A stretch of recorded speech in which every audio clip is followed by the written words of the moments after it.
suspended the account of White House coronavirus task force advisor Dr. Scott Atlas because Dr. Atlas tweeted an article about face masks.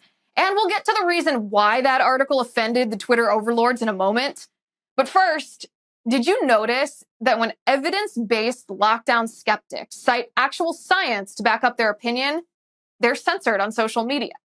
But when Democratic politicians tell people to refuse the still non-existent coronavirus vaccine because of Trump, nobody says a word about how that advice is based in politics and not based in science. So here's my question today. If we were originally supposed to stay locked down for 15 days so hospitals weren't overwhelmed by COVID-19 patients, lockdown for a month to slow the spread of the virus, lockdown for 6 months to eradicate the virus, stay locked down until a vaccine, but now Democrat politicians say vaccine bad because Trump president.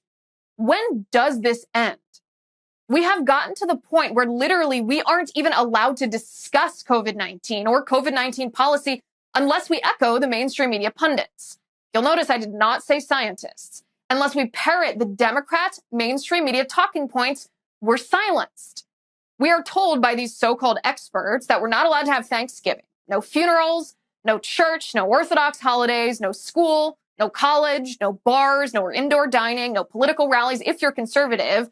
But if you're anti-Trump, go for it. Take a look at this video. This is of the so-called Women's March in Washington, D.C.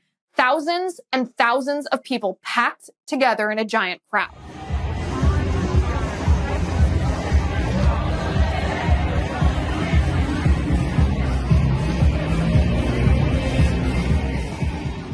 The so-called experts who tell us we can't celebrate Christmas with our families unless we're outside, they did not have a problem with that massive gathering of people. So back to Dr. Atlas, an actual expert, an actual scientist. And before any leftists try to discredit Dr. Atlas because he's not an infectious diseases specialist, all you same leftists were perfectly fine shutting down the world economy based on absurd model predictions from Neil Ferguson, who is a theoretical physicist.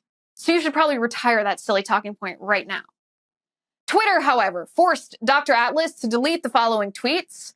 Twitter even suspended Atlas's account for posting this article talking about the pros and cons of face masks and their efficacy against the transmission of respiratory viruses like COVID-19. As a matter of fact, I also posted this article on my Twitter account this weekend, and I was surprised when only 250 people retweeted it. Typically, thousands and thousands of people retweet my tweets. Strange, isn't it? That when Twitter doesn't like a certain article or a certain topic, the tweet just dies. Even though the click-through rate was almost 6%, which means people were very interested in reading the piece. The essence of the article claims the efficacy of face masks to stop transmission of respiratory viruses might depend on what kind of PPE and if the PPE is used properly. That seems like a valid discussion. Dr. Scott Atlas also cited CDC research, WHO research, and the director of the University of Oxford Center for Evidence-Based Medicine, who is also the editor-in-chief of the British medical journal, Evidence-Based Medicine, who all said the scientific evidence raises serious questions about the efficacy of mask mandates.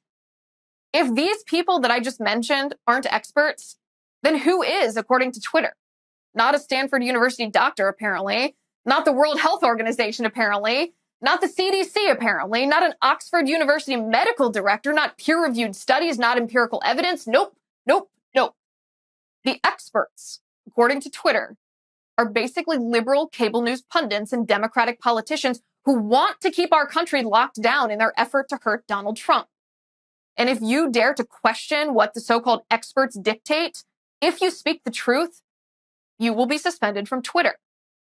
Meanwhile, the draconian lockdown dictates continue indefinitely as Democratic politicians for the 1,000th time shift the goalposts from 15 days to what looks like forever. As Dr. Atlas tweeted and George Orwell wrote in 1984, the party told you to reject the evidence of your eyes and ears. It was their final, most essential command. And if all others accepted the lie which the party imposed, if all records told the same tale, then the lie passed into history and became truth.